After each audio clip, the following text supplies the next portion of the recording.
La Gemara dit quelque chose dans Masechet Sota, en deuxième page, il nous dit Amar Rabba Baba Chana, Amar Rabbi Yochanan. Rabba Baba Chana a dit au nom de Rabbi Yochanan, caché Zivougo chez la dame, c'est bien connu, Kekiryat Yamsouf. Le zivoug de l'homme, c'est dur, aussi dur que la traversée de la mer. Et la Maseret Sachim dit la chose suivante en page 118, Amar Rabbi Shezivi, Bishmer Rabbi Lazar ben Azaria, caché Parnasato chez la dame, Kekiryat Yamsouf. La Parnassa de l'homme est aussi dure que la traversée de la mer. Alors le Rav a posé une question extraordinaire. Dans la Torah, il n'y a pas marqué Kekiryat Yamsouf. Il y a marqué Veivkeu Ayam, comme on a dit tout à l'heure. L'eau, elle a explosé comme ça. Pas comme on casse une noix de coco. Vous voyez, ça explose comme ça. Il n'y a pas marqué Kekiryat Yamsouf dans la Torah. Dans la Gemara, il y a marqué. Mais dans la Torah, il y a marqué Veivkeu Amaim. Quand Hachem a fait traverser les Juifs dans 12 canaux, et les Juifs, chaque tribu, il y avait un canal, ils se voyaient, et finalement, ils n'ont pas traversé la mer, ils ont fait un demi-cercle. Bon, on ne va pas rentrer là-dedans maintenant, Gemara parle de ça. Mais il y a marqué, dans la Torah, il y a marqué Veivkeu Amaim, les eaux se sont fendues. Il n'y a pas marqué Kiryat Yamsouf. Quelle est la différence avec Veivkeu des Kriya? Veivkeu, je viens de vous expliquer, c'est comme quelqu'un qui casse une noix de coco ou quelqu'un qui fend quelque chose pour la première fois. Kriya, c'est je déchire quelque chose qui a déjà été déchiré et recollé. Donc, quand la Gemara nous dit que le couple, c'est difficile, aussi difficile que la traversée de la mer, la Parnassa, c'est aussi difficile que la traversée de la mer, on ne parle pas de la traversée des Juifs. Puisque la traversée des Juifs, il n'y a pas marqué Kiryat Yamsouf, il y a marqué Veivkeu Amaim. Alors, qui a traversé la mer? À part les Juifs. Écoutez bien, la force de ce que le Rav a dit. Déjà, ces Gemarot, elles ne parlent pas des Bnei Israël, puisqu'on a dit, les Bnei Israël, il n'y a pas marqué Kriya dans la Torah. Et regardez maintenant ce que dit le Targum. Quand les Bnei Israël sont sortis d'Égypte, au bout de quelques jours, Paro il les a chassés. Paro a repris ses esprits, il a dit, mais qu'est-ce qu'on a fait de laisser partir les Juifs et de leur donner tous nos trésors? Mais qu'est-ce qu'on a fait? Regardez ce que dit Paro. Va'amar Paro l'Ibni Israël. Paro a dit aux Bnei Israël, Nivuchim ben Baaretz. Ils sont perdus dans le désert. Sagar alayim bamidbar. Ils se sont enfermés dans le désert, ils sont perdus. Je relis le verset. Vayomer Paro l'Ibni Israël. Paro, il a dit aux Bnei Israël. Mais quel Bnei Israël? Ils sont partis déjà. On nous dit qu'après que les Juifs soient partis, Paro a dit aux Bnei Israël, ils sont perdus dans le désert. Alors on peut dire, il a dit au sujet des Bnei Israël. Mais le Targum, il ne dit pas ça. Je vous lis ce que dit le Targum. Le Targum, il dit, Vayomer Paro les Datan Vaviram. Paro a dit à Datan Vaviram, qui sont restés en Égypte, dit le Targum, ils sont perdus les Bnei Israël dans le désert. Donc, en fait, quand les Juifs sont sortis d'Égypte, tous les Juifs sont sortis d'Égypte, la nuit de Pessah, sauf Datan, sauf, bien sûr, on a dit les 4/5e qui sont morts pendant la plaie de Rocher, mais aussi Datan Vaviram. Datan Vaviram, ils ont dit, on reste avec Paro. Nous, on est les espions de Paro, on est les conseillers de Paro. On va conseiller Paro comment récupérer les Juifs. Et c'est ce que dit Paro, ce que nous dit le Targum. Paro a dit, Obni Israël à qui? À Datan Vaviram. Ça y est, les Juifs sont perdus. Donc Datan Vaviram, dit le Targum, ils sont restés avec Paro. Ah, ça c'est un chidoucha. Et comment on les retrouve maintenant? Ils vont traverser la mer finalement, mais pas en même temps que les Juifs. Puisqu'ils n'étaient pas là quand les Juifs ont traversé la mer. Quand eux-mêmes ils vont voir Paro se noyer, les Juifs ont déjà avancé, ils ont déjà traversé la mer.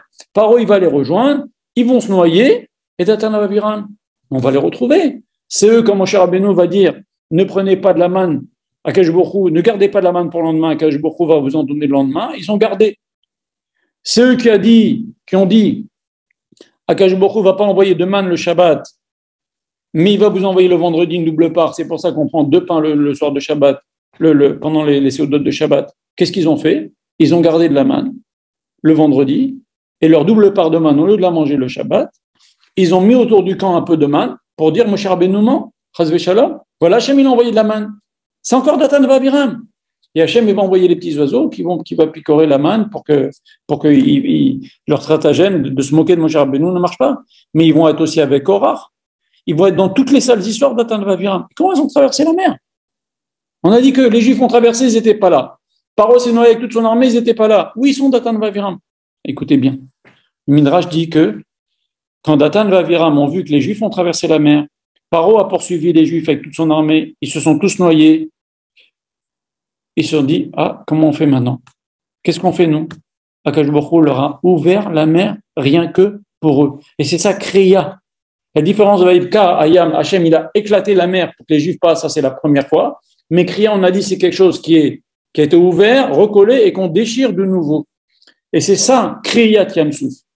Et quand nos Chachamim disent dans la Gemara, le couple est aussi dur que Kriyat Yamsouf, la Parnassa est aussi dur que Kriyat Yamsouf, on parle comment Akadosh Baruch Hu, il a ouvert la mer pour Datan Vaviram. C'est de eux on parle pas de la traversée de la mer des Juifs. Parce que la traversée de la mer des Juifs, il n'y a pas marqué Kriya, il y a marqué Baïfkeou Amaïm. Et maintenant, d'où ils ont eu le mérite, ces deux Réchaïm-là, qu'Akadosh Baruch Hu leur fasse une traversée de la mer privée, platinium, gold. D'où ils ont eu ça? D'où ils ont eu ce luxe? C'était des Réchaïm. Voilà, ils sont restés avec Paro. Paro a parlé avec eux. Ils ne sont pas sortis. Paramim m'explique, ils nous disent la chose suivante. Datan et Aviram, ils faisaient partie des contremaîtres. Paro avait pris des Juifs contremaîtres et il leur a dit voilà, si les Juifs font le travail, très bien. Si les Juifs ne font pas le travail, c'est vous qui recevez les coups. Et donc, on va vous frapper et vous, pour ne pas recevoir des coups, vous allez donc frapper l'ennemi Israël pour qu'il fasse le job. Ou sinon, c'est vous qui allez être frappé. Maintenant, Datan et Aviram, quand ils recevaient des coups parce que les Juifs ne faisaient pas le travail, ils ne frappaient pas en retour par la suite les Bnei Israël. Ils ont accepté de recevoir des coups, mais ils ne se défoulaient pas sur les Bnei Israël pour qu'ils fassent leur travail. Donc, ils laissaient les Bnei Israël faire ce qu'ils pouvaient. Ils étaient prêts à recevoir des coups, mais pour pas que les Bnei Israël soient sous pression, ils ne rendaient pas les coups à leur tour auprès des Bnei Israël pour eux ne pas recevoir des coups. Et par ce mérite-là, Akadosh Baruch Hu leur a fait une traversée privée. Donc, ça veut nous dire quoi? Tu veux une ségoula pour le Shalom Bayit, pour le couple. Tu veux une ségoula pour la Parnassa, sois prêt à recevoir des coups pour que les Bnei Israël ne prennent pas de coups. Sois prêt à souffrir pour que d'autres Juifs ne souffrent pas. Alors, ce n'est pas donné à tout le monde, ce n'est pas facile, mais c'est ça que veut dire la Gemara. Parce que la Gemara ne peut pas parler de la traversée des Juifs, puisqu'on a dit la traversée des Juifs, ce n'est pas Kriya, il n'y a pas marqué dans le Torah Kriya, il y a marqué Beivkeu Amaïm. C'est un autre lachon. C'est un autre verset, un autre mot qui est utilisé dans la Torah. Et donc, la force de ce raisonnement du Rav est de nous dire, tu veux une réussite spéciale dans la Parnassa, une réussite spéciale dans le Zivug, quand les Chachamim nous disent c'est aussi dur que la traversée de la mer qu'Akadosh Baruch Hu a fait pour Datan et Aviram parce qu'ils ont accepté de recevoir des coups, c'est pas seulement la Parnassa, trouver un job, c'est la difficulté de la Parnassa de tous les jours. Quand ils nous disent Zivugo chez la dame, c'est dur comme la traversée de la mer de Datan et Aviram, c'est pas seulement trouver son conjoint, c'est la vie en couple qui est dure tout le temps. Et donc, il faut mériter que ça se passe bien au niveau de la Parnassa, au niveau du couple. Comment? En étant prêt, en faisant des sacrifices pour les autres. Alors qu'on dit, c'est pas forcément recevoir des coups. Des fois, c'est difficile de s'occuper des autres. Des fois, quelqu'un qui s'occupe de faire des shalom bayit avec les gens. Des fois, quelqu'un qui s'occupe d'avoir un truc de gmilut rasadim, qui est de faire des paniers. Ça lui fait des nuits à 2h du matin. Il y en a qui préparent des cours, etc. Souffrir un peu pour faciliter la vie d'autres juifs, c'est une ségoula pour avoir une bonne parnassa, un équilibre dans le foyer. En vérité, c'est deux choses très importantes. Qu'un juif il a un équilibre dans son foyer, ou une juive, et dans la parnassa, déjà le type il est déjà un peu plus stable dans sa vie.